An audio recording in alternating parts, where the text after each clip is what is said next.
What's up everyone? Welcome back to the channel. If it's your first time, thanks for joining. Today we have a special video going over my whole house generator shed build. We're gonna go through the generator I bought, how I built this quiet DIY shed, and how I saved tens of thousands of dollars versus having a whole house Generac or Kohler or some other unit installed.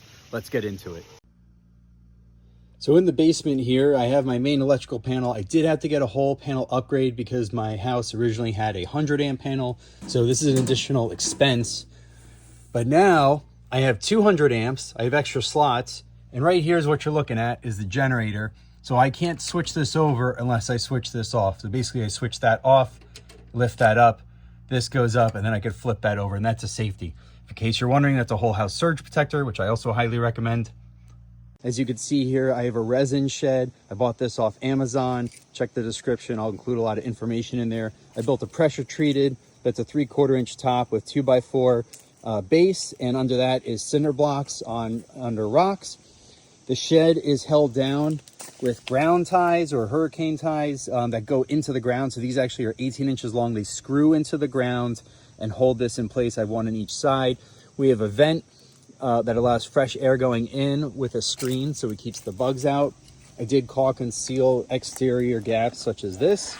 We have what's called a blast door. This is used when for woodworkers, but I use this to pass through all my cords. It's 6 inches in diameter.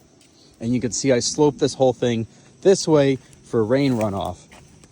I'll be doing an audio test later to show you how quiet this is when it's running. Don't forget to have a trickle charger hooked up to your generator so it's charging the battery constantly. And here is the zombie exhaust with silencing muffler. This is really good. I can't wait to show you this. This is all heat exhaust wrapped, and I fabricated some metal pieces to hold this up off the ground.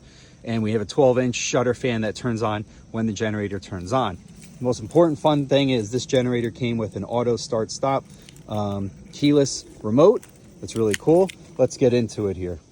All right, so we have right now the solar chargers going with the trickle charge. I already unlocked this. This comes up, and I have a bar that holds it in place that comes with the shed. You can obviously add gas shocks if you want. This just lifts up and out of the way. And we can see I have the generator in there. So let me just highlight some things for you real quick.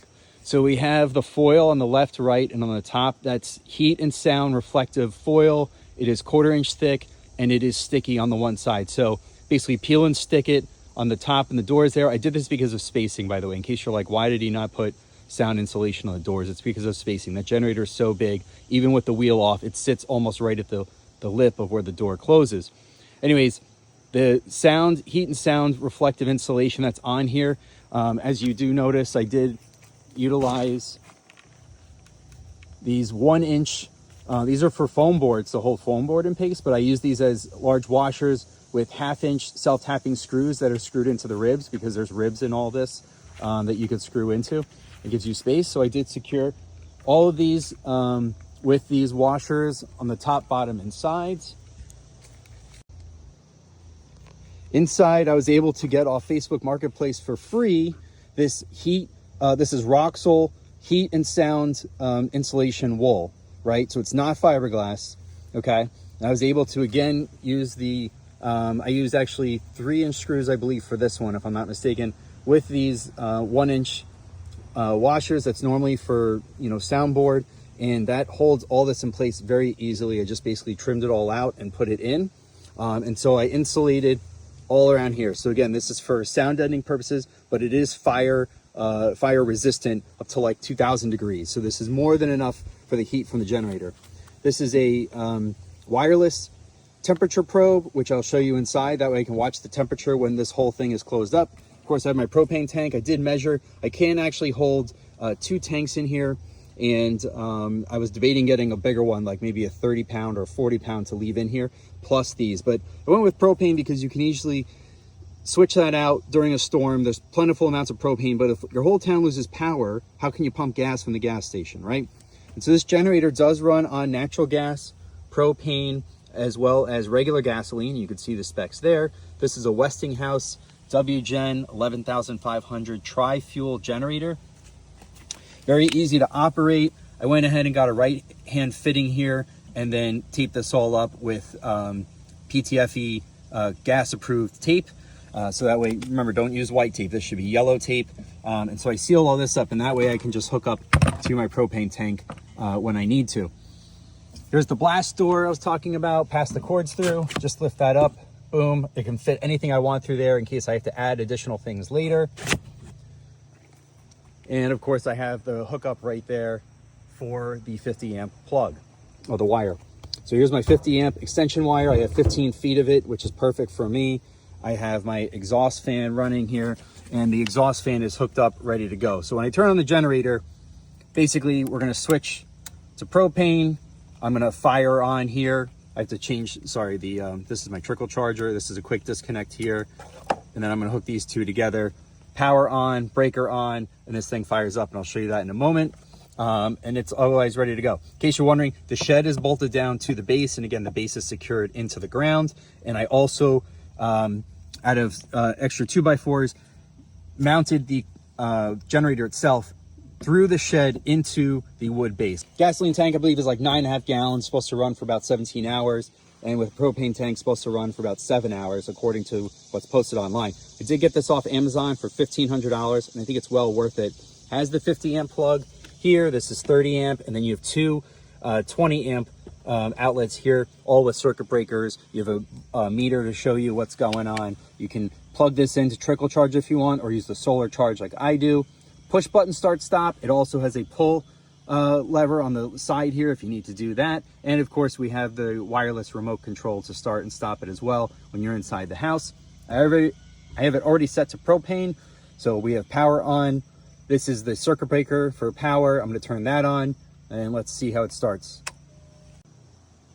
$78 to 80 decibels.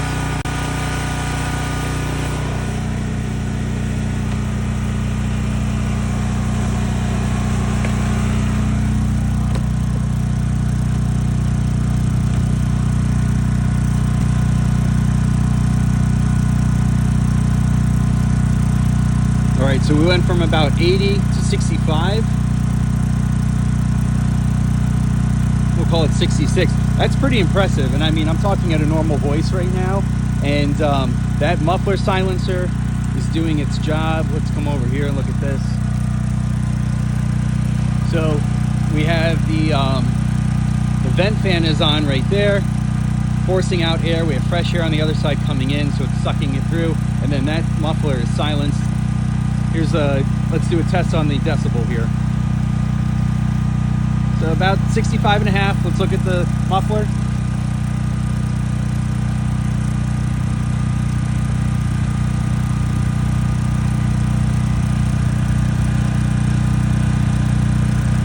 So interestingly, it was 74 when I held it by the vent, but the muffler is right around 68 to 70. So I think it works really good to keep the noise level down. Let's back up a little bit here. Okay. So now I'm about 10 to 12 feet from the shed. 64 decibels. Wow. Unbelievable. Now, I mean, you could buy a zombie box. There's a company called Zombie Box that makes sheds that are metal, and they cover your generator, and it's fully insulated. But those are upwards of $1,500 to $2,000.